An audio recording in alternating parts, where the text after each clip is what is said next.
As a wildlife photographer, one of the most important skills you can learn doesn't have anything to do with your camera, and that's wildlife spotting. If you can't see it, you can't photograph it.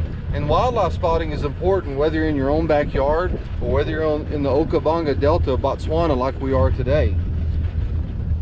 But learning to spot wildlife is an acquired skill, and it's a lot easier than you think. To be a good wildlife spotter, the first thing you've got to do is be a student of wildlife. Like my friend Wesley here, I don't know where he lives, but if I was going to try to find him, one of the first things I would do is try to figure out, where does Wesley hang out at? What are his favorite restaurants?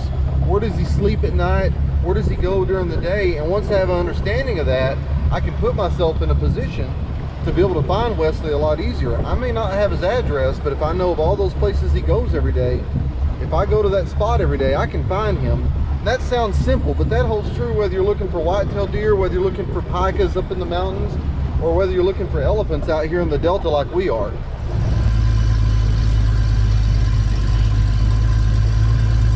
The second thing I think is important to find in wildlife is really train your eye to spotting things. You know, wildlife, to survive, especially if it's a prey species or a predator species, they're going to be hiding in the brush. And so what I've trained myself to do, and this takes years and years to train, but you got to learn how to do it at first.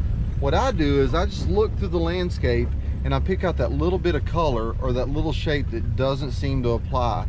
I may not see the whole animal. I may just see a little spot of fur, or I may see a little dot of color or something like that. But if I see something that doesn't seem like it fits, I'll stop and take a further look.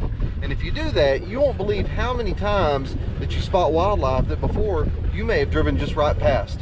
And the third thing I would recommend to become a good wildlife spotter, and this is the thing I think most people have problems with because they won't commit themselves to it, and that's just to practice. You know, you can't expect to come out in one day and be good at spotting wildlife. It takes training your eye.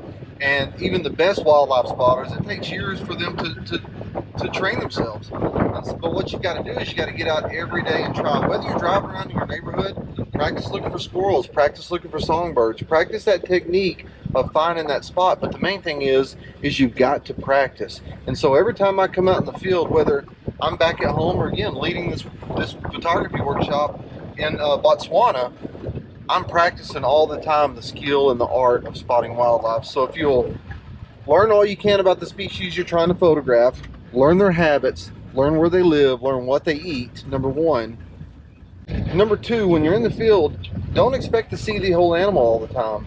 Look for little spots of color, look for little spots of different patterns in the brush, and train your eye to see those things. Like in front of me right now, that what distracted me, I see some white that doesn't belong, and there's a herd of zebras right in front of us. And then really the third thing is just practice, practice, practice.